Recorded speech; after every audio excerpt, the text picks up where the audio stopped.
If you're still using willpower to reach your goals and you find yourself constantly falling off the wagon, having to start over again, maybe even getting to the point where you're wondering if your goals are even meant for you, then please keep watching, because in this video I'm going to share with you why willpower is so difficult to sustain and how to go about reaching your goals in a way that is sustainable and will create success for you. Most people are not designed to thrive on willpower alone. And if you are aware of your human design chart, if you know that you have a defined heart or will center, you actually are designed to thrive on willpower. However, even then, you're not designed to thrive on that or rely on that all the time in every area of your life. And so for all of us, it's really important that instead of relying on willpower, that we form habits that are going to stick. If it's not a habit, then it's a chore. We've all had that moment where we're on our way somewhere via a route that we know really well because you've traveled on that route so often, and you might be watching out for traffic, but you're not fully aware. And then all of a sudden you arrived. All of a sudden you're at your destination and you realize that you zoned out, that you don't consciously remember taking each step to get there. That's because this route is a habit. You've done it so many times that your brain has filed it away in a way that allows you to do it on autopilot, so that your brain preserves energy, so that your body preserves energy. When you're in the habit of cleaning your house a certain way, you don't have to think about it anymore. You just naturally do the things that you're used to doing and your house remains clean. But when you don't have that habit, you have to actively think about the things you want or have to clean. You have to use the willpower to do it, and now it becomes that chore again. So what we need is to build habits in a way that doesn't use willpower too much. Look, a little bit is okay. We want to get out of that comfort zone towards something better, right? So a little willpower is going to be required in the beginning, but we don't want to use it too much, because that's where that chance of quitting comes a little too close. So the answer to this little challenge, thankfully, is simple. You start small and you slowly build. So let me explain that. An example goal might be saying that you're gonna go to the gym 6 days a week and you're gonna do a full workout routine every single day when you're currently not going at all. That might sound great, right? After all, that's what everyone is saying. You should do this and then you're gonna have that result. I mean, that's great, but let's be real. That's gonna that's gonna require a lot of willpower. Whereas saying you're gonna do a 5-minute workout at home 3 days a week. Yeah. It might sound like, okay, that's not gonna do anything. That's not gonna get me to my goals. And technically you're correct. But the thing is, that is just step one in building a healthy habit. Over time, you're gonna grow this habit by doing 5 minutes a day, 6 days a week, and then 10 minutes, 15 minutes, 20 minutes, you get the picture. And then you're gonna start incorporating weights at home, and then you're gonna go to the gym for those 20 minutes a day. And then before you know it, you are working out 6 days a week at the gym, training a different body part every single day, knowing exactly what it is you're doing. And it feels joyful, and it's a habit, and it sticks. Look, why is this so important? Willpower is an amazing tool, but it's just not actually needed to the degree that us ambitious people like to use it.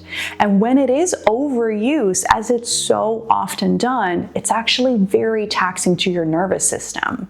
It drains you of energy, which you need to, not just live your life, but to also reach those goals that you wanted to reach in the first place, and to then keep the results, like still going to the gym after a year instead of going for maybe 2 months, maybe 3 months, and then the excuses start to slip in slowly because your nervous system is yelling at you like, I need a break, because it's just not able to survive on that willpower. And then at some point, you're not going at all anymore, or you're not doing the thing at all anymore. And then you have to start all over again. It takes one to know one. I've been there many times, which is why I'm making this video right now. When you create a new habit, it means that you are overriding old ones, which therefore also means that you are resisting old urges, like wanting to eat a cookie, but saying, no, and having a healthy snack instead. So there is this internal conflict as you're creating a new way of doing things. You have the side of you that wants the old way of doing things and the side of you that wants a new way of doing things. These two opposing sides in your body actually activate your fight or flight mode, which creates a form of stress in the body. And when you keep doing that, that means that you're keeping your body in a constant state of alert, which is very taxing for your nervous system. Constantly having to choose the better option means you're constantly having to put in effort to make a decision, which is very draining mentally and therefore leads to decision fatigue, which makes it no wonder that most of us quit on our good intentions because it's literally just too draining to keep up. It doesn't make you lazy or weak in any way whatsoever. After all, the way you're used to doing things has formed a neural pathway in your brain. It's why that path is so easy to use, because your brain doesn't have to think about it. It is working on autopilot. It's why you can eat cookies without even fully realizing you're doing it until you're in the middle of it. The new way of doing things is not a habit yet. So that is a neural pathway that is still forming in your brain. It legit takes more effort to choose that path. So when you are failing your goal, it simply means that your body is being efficient in how it's using its energy as a means to protect you. But we still want to reach that goal, right? So here's what to do instead of relying purely on willpower. Create a supportive environment. Something I used to do for this channel, for example, I write first thing in the morning. That's the best time for me. So I would make sure that my laptop was upstairs in the bedroom instead of downstairs in the office space. That way, after I woke up and freshened up, I could go straight into my bed, back to my bed, and start writing. It might sound really simple, but it took a lot more willpower from me if I first had to get fully dressed and then come downstairs, and then I still had to get myself to write, instead of just you wake up, sit down, start writing. Nothing in between. So through the method of building the habit slowly, I'm now at the point where I do write downstairs in the office space. But when I started this, there was just too much space between waking up, getting dressed, freshening up, going downstairs, too much space for all of the thoughts that were uncomfortable with writing or doing anything content creation wise. All the thoughts to come up, it gave it too much space. So for me, it was way better to just sit down and write.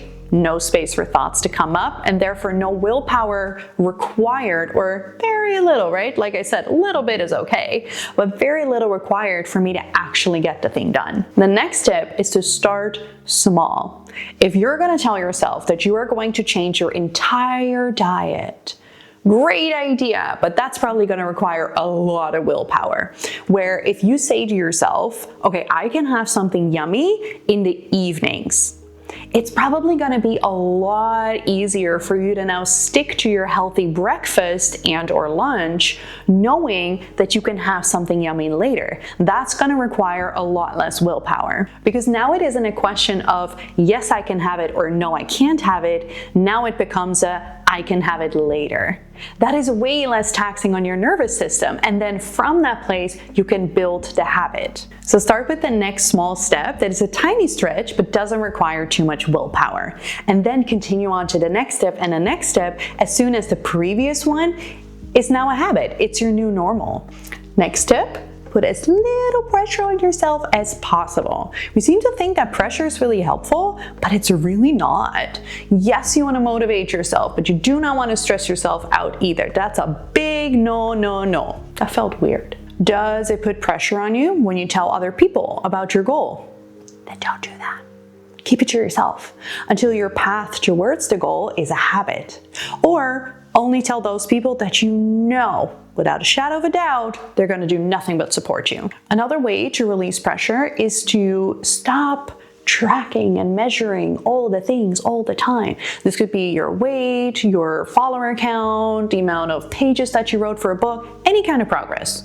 Yes, it is tempting, and yes, it can show you how far you've come, and it can even motivate you to keep going, but it can also make you feel like you haven't done enough. And then you give space for all those little thoughts to go into your brain, and then you're gonna start pushing and using your willpower again, instead of just building that healthy, sexy habit. Instead, allow yourself to relish in the fact that you're doing it. You're being consistent, even if you're not consistent in a massive way that you want to be at. Maybe you're working out twice a week instead of the 6 days a week that you want. Maybe you're not seeing any results yet, but you're doing it. You know the amount of people that quit because they don't see a result yet, or the amount of people that quit because they're all or nothing thinkers. So they're like, no, but if I can't do 6 days a week, I'm not going to do it at all. I'm sorry, but not doing it at all, that's not going to get you there either. But before I go off on this rant, just relish in the fact that you're doing it. You're being consistent. You're showing up for yourself. That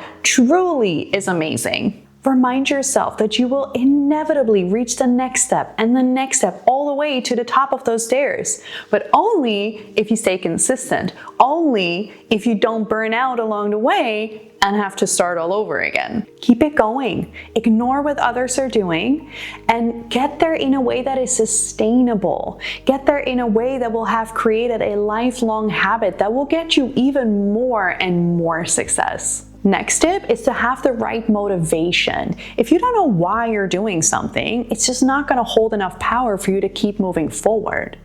And in human design, we actually all have an aligned motivation that gives us the energy that we need in order to get something done, to reach the goal. So if you want to learn about your human design motivation, then go check out this video. A little interruption to let you know that instead of a single video, it has now been turned into a series. So in order to find your video, go check out the comments below. Either way, whether you watch that video or not, I would love for you to take some time to sit with this question of why. What is my motivation? Either journal it out, talk it out with someone, sit in meditation, whatever works for you. And I really want to urge you to not stop at the first answer. So let's say that you want to stop eating junk food and you ask yourself, okay, why? What's my motivation? Well, I want to lose weight. Okay, great. Now keep asking that question. Why? In this case, why do you want to lose weight? Well, maybe it will make me feel more confident. Okay, brilliant. Why do you want to feel more confident? You get the picture, right? Keep asking why. Why do you want that? Why do you want that? And keep going until you hit that core. You'll know when you catch it. You'll know because you won't even want to ask why anymore. You just know, oh my God, this is it. That is your real goal, and that is your real motivation. Whatever your goal is, it is truly within your reach. But if you notice that you start and stop, it might be really helpful for you to think about all this in the analogy of a bow and arrow, where in order to shoot the arrow further away, you first have to pull the string further back. It's the same thing here. In order for you to reach your goals, you have to start slow. You have to take small steps at first in order to reach your goals all the way over there. So don't see the slow start as failure, but see it as the setup to your success. I hope that this video gave you a new perspective that will truly serve you, because I want you to reach your goals. I want you to have that life that you always dreamt of. You deserve that. So I thank you for spending your time with me. I'm sending you hugs and sparkles, and I'll see you in the next video.